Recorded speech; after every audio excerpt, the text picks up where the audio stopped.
Baik adik-adik, selamat pagi. Pagi.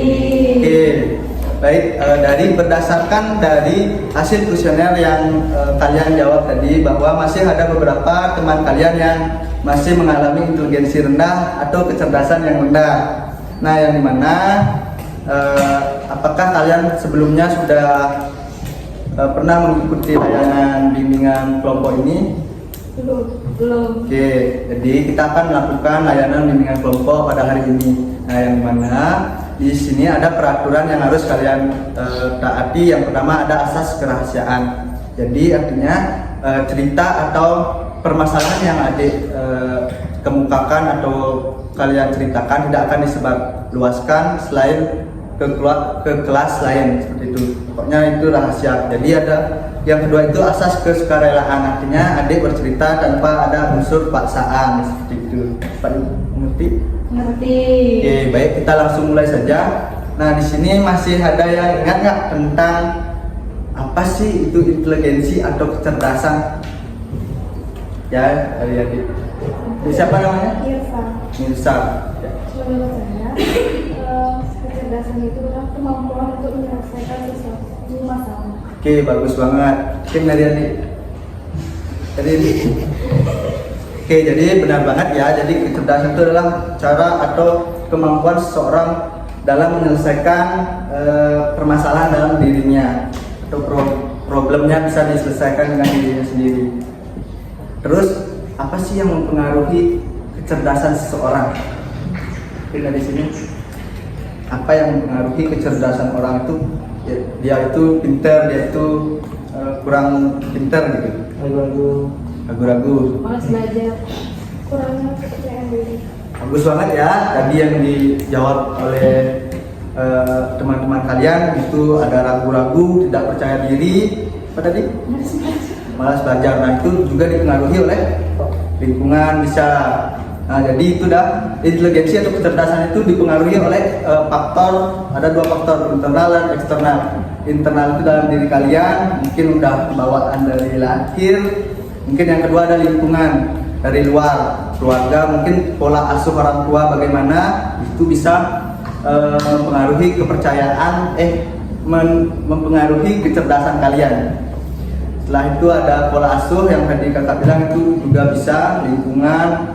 Kalau lingkungannya negatif, otomatis individu atau seseorang itu akan menjadi negatif, pergaulan negatif seperti itu.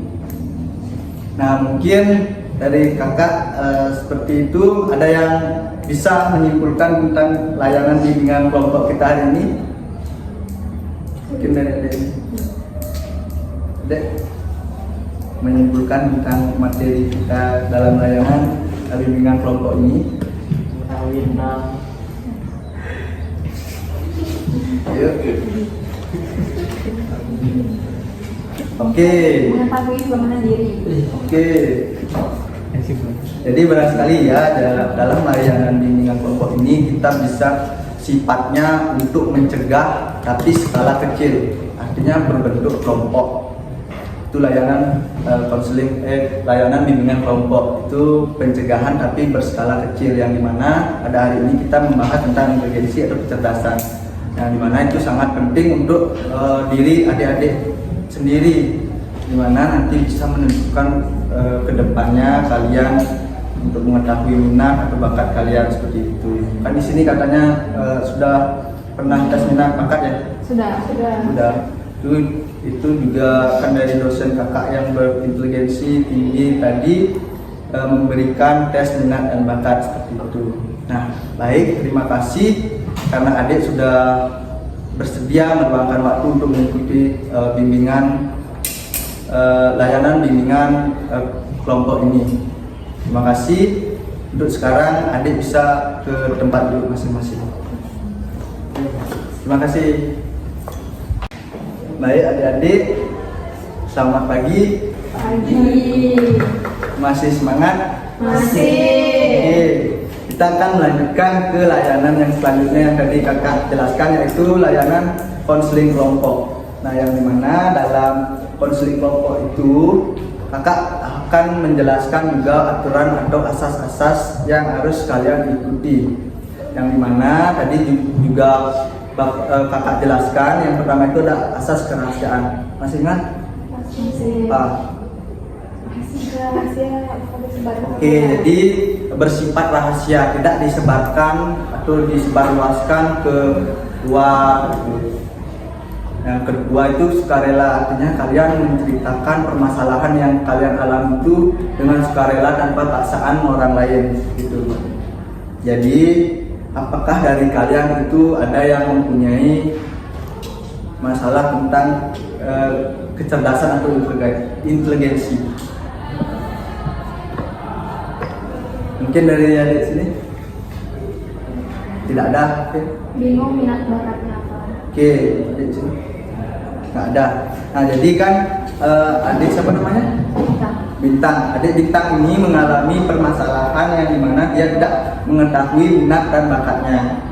Nah dari kalian apakah ada yang bisa membantu atau memberikan solusi, menawarkan terkait permasalahan temannya? Mungkin dari sini terkait permasalahan yang dialami oleh temannya, apa solusi yang mungkin atau bisa memberikan solusi ke temannya? Yang Ini bisa mencari bakatnya di mana, minatnya di mana. Oke, betul sekali ya. Jadi kalau adik ini kan mengalami minat belum tahu minat dan bakatnya. Oleh karena itu betul sekali untuk mencari itu gimana caranya? Untuk mencari minat dan bakat untuk mengetahuinya.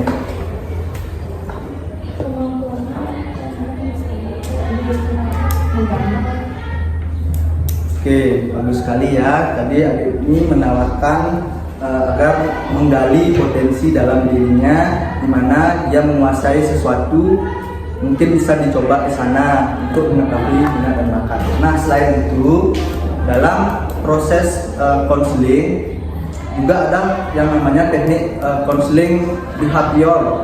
Tahu, pernah dengar? Jadi konseling behavior itu dalam psikologi itu dimana itu ada cara mengubah perilaku seseorang dari luar tingkah lakunya, seperti itu, dari tingkah laku yang negatif menjadi positif. Ngerti? Baik, kakak akan jelaskan sedikit mengenai konseling behavior. Nah, di sini dalam mengatasi permasalahan yang dialami itu, kakak menggunakan konseling behavior dengan teknik self management. Oke, jadi yang kakak jelaskan itu konseling behavior adalah sesuatu pendekatan di mana perilaku yang bermasalah dapat diubah melalui manipulasi lingkungan atau penguatan tertentu tanpa harus menggali masa lalu klien atau adik sendiri. Nah, sekarang tentang self management. Self management itu ada yang tahu ya? Mengontrol diri. Self management adalah kemampuan individu secara sadar dan sistematis mengelola pikiran, emosinya, dan juga perilaku dalam rangka mencapai tujuan hidup yang diinginkan. Nah, dari kemampuan ini tidak hanya mencakup pengendalian diri terhadap dorongan emosional, tetapi juga mencakup kemampuan merencanakan, memotivasi diri, mengevaluasi kemajuan, serta menyesuaikan perilaku agar tetap selaras dengan nilai dan tujuan pribadi. Jadi self management itu mengontrol diri, artinya kalau adik mempunyai permasalahan yang tadi tidak tahu minat dan bakatnya. Yang pertama dengan konseling behavior, adik bisa menerapkan kehidupan atau cara hidup adik, mulai dari bangun, membuat buku harian. Kan itu mengontrol diri adik-adik untuk menyelesaikan masalah yang adik tidak apa-apa. Jadi memanajemen diri lagi adik mempunyai masalah tidak mengetahui minat dan bakat, belum tahu. Nah, jadi kalian bisa mengontrol diri dengan membuat catatan. Hari Senin pagi saya ngapain, terus siangnya ngapain, malamnya ngapain, paginya lagi ngapain, seperti itu.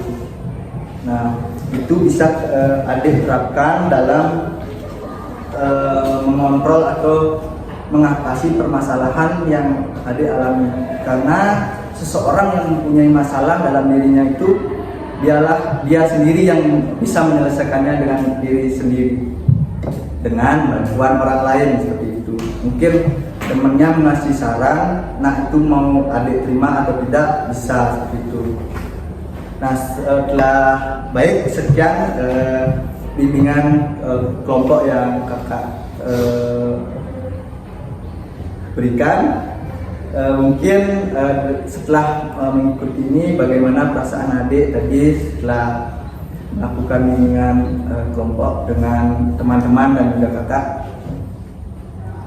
Bagaimana rasanya setelah mungkin ada mempunyai solusi dan sudah tahu bagaimana akan yang dilakukan ke depannya, mungkin menyiapkan diri lebih siap lagi?